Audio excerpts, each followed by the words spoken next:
어떤 사람이 컴퓨터를 이용해 범죄를 저지른다면 우린 컴퓨터에게 죄를 물을 수 있을까요?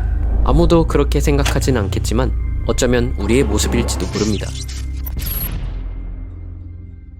이 그림이 무슨 그림처럼 보이나요? 그냥 얼룩덩이 같이 보일 것입니다.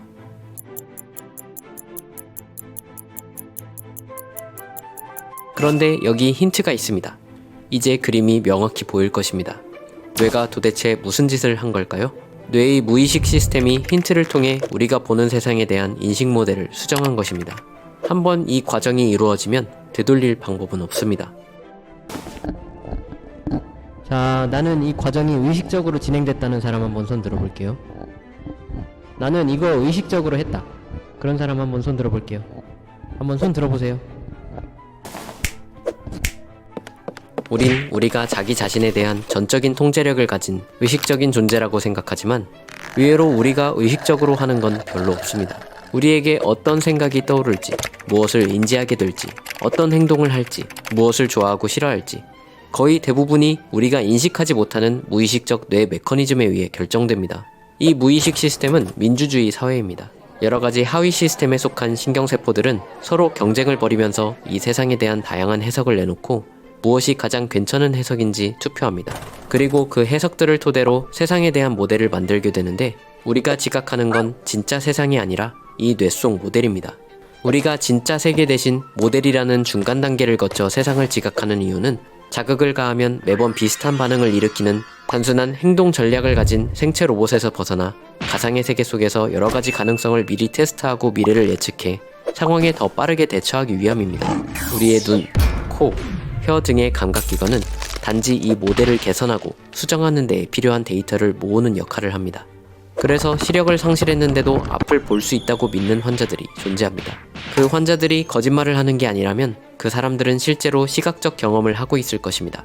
단지 이미 만들어져 있는 모델을 통해 지각할 뿐 외부 세계를 지각하는 건 아니지만요. 반면 시력을 회복한 한 시각장애인은 처음부터 능수능란하게 앞을 볼 순 없었습니다. 예를 들어 이 사람은 긴 복도가 소실점을 향해 점점 작아지는 걸 이해하지 못했는데요. 왜냐면 이 사람의 머릿속에는 시각이 아닌 촉감을 이용한 복도 모델이 존재했는데 그 모델 안에서 복도란 끝없이 평행하는 벽으로 이루어진 것이었기 때문이죠.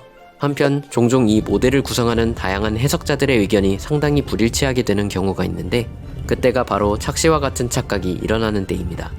예를 들어 떨어지는 무언가를 한참 동안 바라보다가 정지한 바위를 바라보게 되면 바위가 움직이는 듯한 느낌을 받게 되는데 무의식 시스템 중 일부가 물체가 움직이고 있다는 해석을 한동안 관성처럼 내놓기 때문이라고 할 수 있죠. 한 여성은 움직이는 시각 정보를 처리하는 뇌 부위가 손상되어서 정지한 물체는 잘 봐도 움직이고 있는 건 전혀 볼 수 없게 되기도 했는데요. 이 영상을 통해서 그 반대 상황을 체험해 볼 수도 있습니다. 가장 중요한 사실은 얼룩식별 테스트에서도 알 수 있듯이 우리가 세상을 인지하는 방식이 무의식 시스템이 만드는 이 모델에 엄청나게 종속되어 있다는 것입니다. 반면 우리의 의식이 할 수 있는 일은 별로 없죠. 그럼 의식은 도대체 무엇을 할까요? 의식은 무의식적 해석자들이 엄선하고 엄선한 최종 결과물이 담긴 신문을 읽는 CEO와 같은 존재라고 볼 수 있습니다.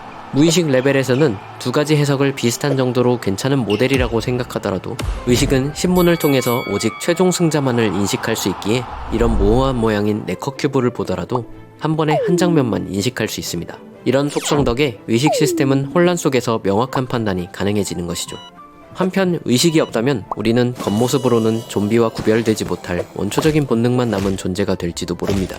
의식은 신문 읽기만 하는 게 아니라 보고된 정보들 중 중요하다고 생각하는 걸 무의식 시스템들이 협업해서 집중적으로 다룰 수 있도록 만들어주는 브릿지 역할을 하기 때문입니다. 마치 무의식 시스템 사이의 공용어 같은 역할을 하는 것이죠. 한편 물리학과 생물학이 발전해감에 따라서 과학자들의 의견은 자유의지가 없다는 쪽으로 서서히 기울어가고 있다고 합니다. 왜일까요? 무의식 시스템에 자유의지가 없다는 말은 당연한 소리 같지만 의식의 존재 또한 자유의지의 존재를 보장하진 않습니다. 의식에 대한 연구가 발전해가면서 의식은 인간의 고유한 속성이 아니며 뇌반응 측정을 통해서 의식의 유무와 그 정도를 알아내는 방법이 존재할 수도 있다는 것이 밝혀지고 있기 때문이죠. 그 유명한 리벳 실험은 우리의 의식적 결정 그 순간 이전에 무의식적 뇌 정보 처리 과정과 결정 과정이 선행되며 의식이 그 결정을 가장 늦게 알아차린다는 걸 암시합니다. 의식은 어쩌면 그저 또 다른 문제 해결 도구일 뿐인 것입니다. 자유의지가 존재하기 위해서는 의식이 아니라 뇌라는 물질의 물리적 인과관계를 뛰어넘을 무언가가 존재해야 합니다. 이를 자유의지를 위한 무인과성 조건이라고 하는데요. 그런데 뇌의 물리적 작동 원리, 환경의 영향 등 그 어떤 원인으로부터도 비롯되지 않은 선택이란 도대체 어떤 선택일까요? 뇌가 양자역학적 원리에 의해 작동한다고 믿는 사람들은 양자역학의 확률적 특성이 결정론적 세계에서 우리의 자유의지를 구할 수 있다고 생각합니다.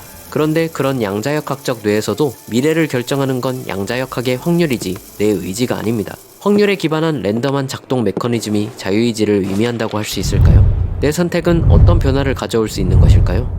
고전역학의 결정론이든 양자역학의 확률론이든 자유의지가 들어갈 틈은 별로 없어 보입니다.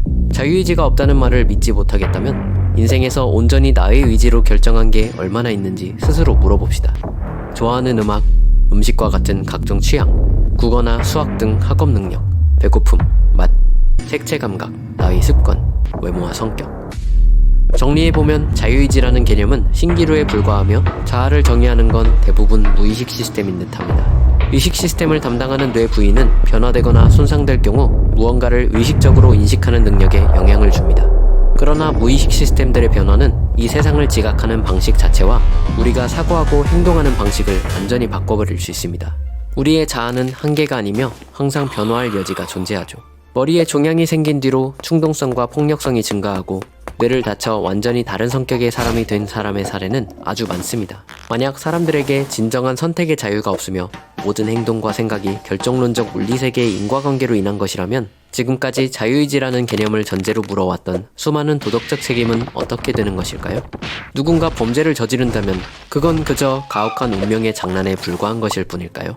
그런데 뇌과학자 데이비드 이글먼은 조금 다르게 생각합니다. 자유의지가 없는 것으로 밝혀진다면 자유의지는 그때부터 존재하지 않게 되는 게 아니라 애초에 존재한 적이 없었던 것입니다.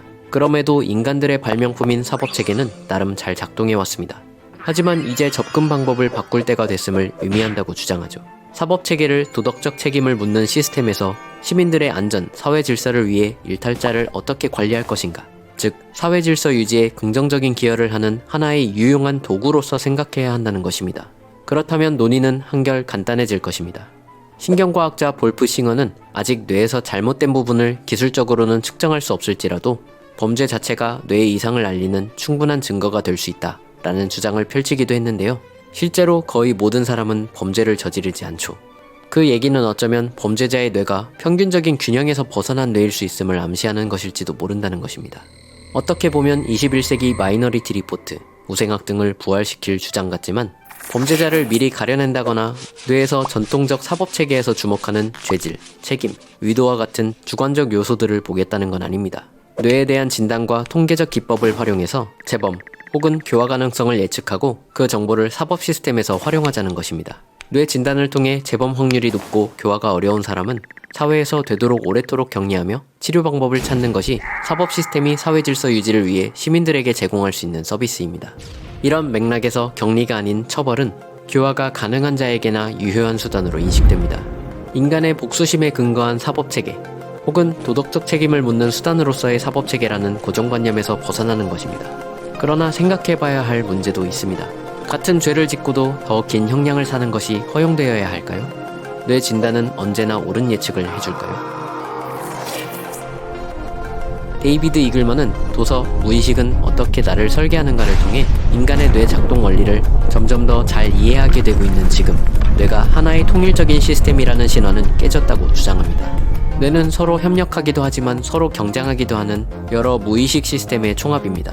그렇기에 우린 스스로 갈등하기도, 스스로에게 실망하고 화를 내기도, 비밀을 폭로하고 싶어하기도, 지키고 싶어하기도 하는 언뜻 보면 모순적인 모습들을 가지고 있는 것입니다. 진정한 나라는 개념은 환상이며 자아는 여러 모습을 띨 수 있습니다.